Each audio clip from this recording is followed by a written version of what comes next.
चश्मे को कूटा गया, जिसके वजह से आंखों से खून निकल गया। मैं प्रधानमंत्री से हाथ जोड़ के रिक्वेस्ट करूंगी कि ये घटना जो एक 31 ईयर ओल्ड एक meritorious student who has cracked her medical with her own stamina and her own intelligence goes to that top and becomes a promising doctor should not be killed, or her voice should not be smothered like this.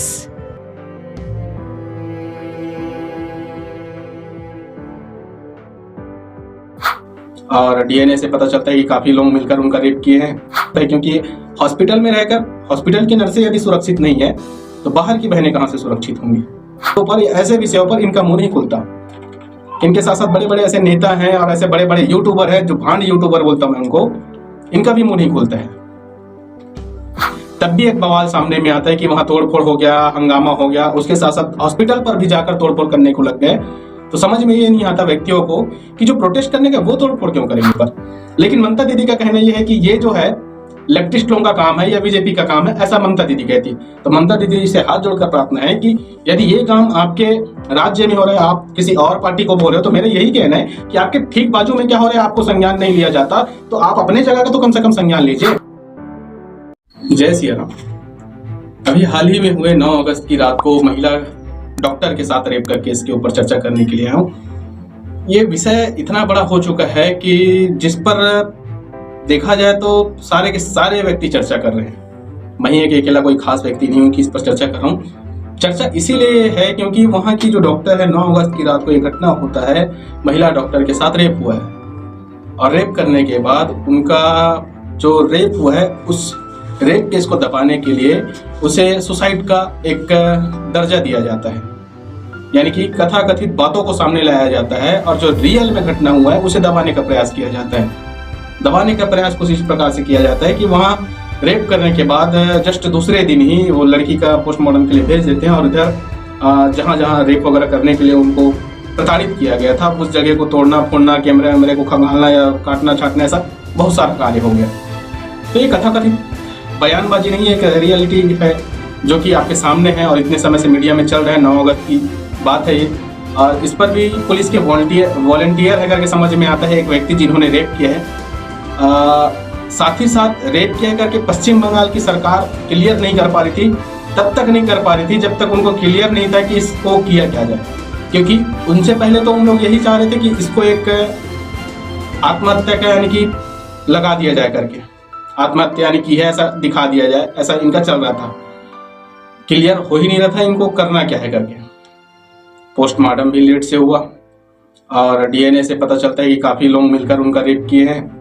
और साथ ही साथ ये शर्मसार की बात है कि एक हॉस्पिटल में कार्य कर रही महिला डॉक्टर के साथ ऐसा केस देश के लिए शर्मसार वाली बात है। यदि महिला डॉक्टर के साथ ऐसा हो रहा है तो कहीं ना कहीं जो बहन बेटी जो बाहर कहीं घूम रही है या कहीं जा रही है तो उनके साथ भी ऐसा कुछ घटना हो सकता है, क्योंकि हॉस्पिटल में रहकर हॉस्पिटल की नर्सें यदि सुरक्षित नहीं है तो बाहर की बहनें कहां से सुरक्षित होंगी। ये तो चिंतन का विषय हमारे लिए है और हमारे देश के लिए है, और खास तौर से उसके लिए है जो ममता बनर्जी लोगों के चट्टे पट्टे हैं। इसलिए क्योंकि ममता बनर्जी जी ना तो इस बात पर संज्ञान ली कि उसके राज्य में ये घटना हुआ उस पर संज्ञान ली जल्दी से, ना तो उसके ठीक बाजू में लगा बांग्लादेश के ऊपर संज्ञान ली।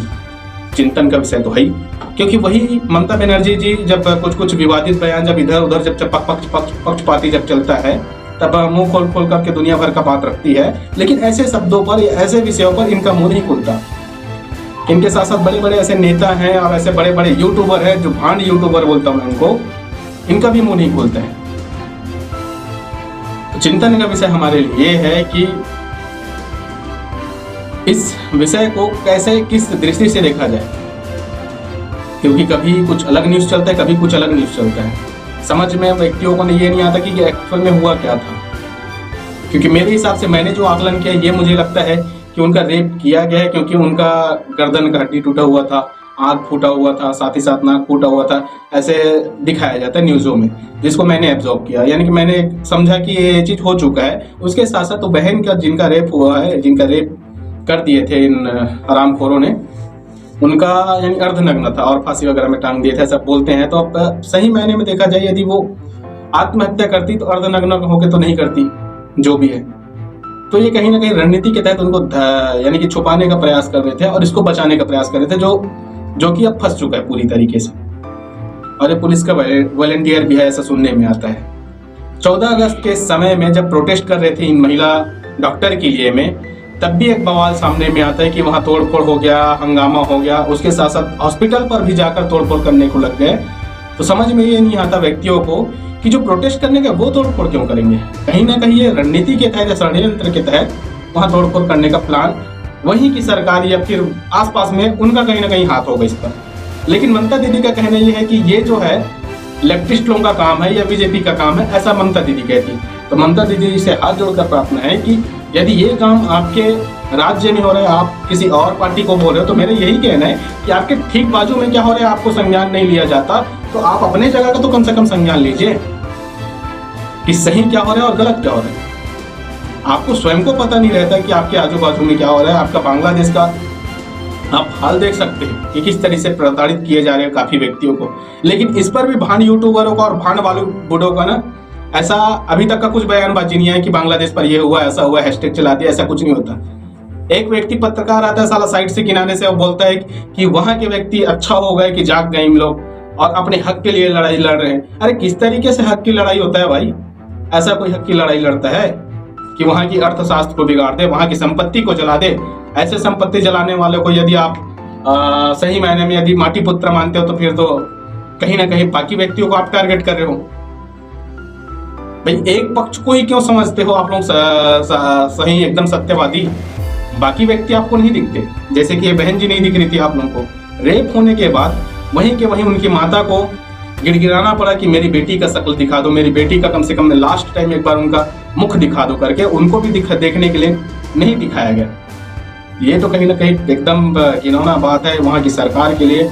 और मैं तो ऐसे जो व्यक्ति है उनको पसंद ही नहीं करता। बाकी आप अपना राय कमेंट में जरूर दें और इस पर आप संज्ञान जरूर लें, क्योंकि ये घटना ऐसा नहीं है कि आज ही हुआ है। इससे पहले भी दिल्ली में कई केस हो चुका है, छत्तीसगढ़ में कई केस हो चुका है। हर जगह कहीं ना कहीं ये सब घटना होते रहता है और रेप केस तो दिनों दिन बढ़ते जा रहे हैं, ऐसा मुझे लगता है। क्योंकि बढ़ने का कारण भी ये है कि बॉलीवुड के जो भांड एक्टर्स है ना, ये छोटे कपड़े पहनकर आते हैं और टीवी में ऐड दिखाते हैं कि मैं फलानी, मैं ढेकानी। अरे 15 जन के प्रोटेक्शन में आप अपना चलचित्र दिखा सकते हो, आप रियलिटी में जमीन में उतरकर वो कपड़ा पहन के दिखाओ।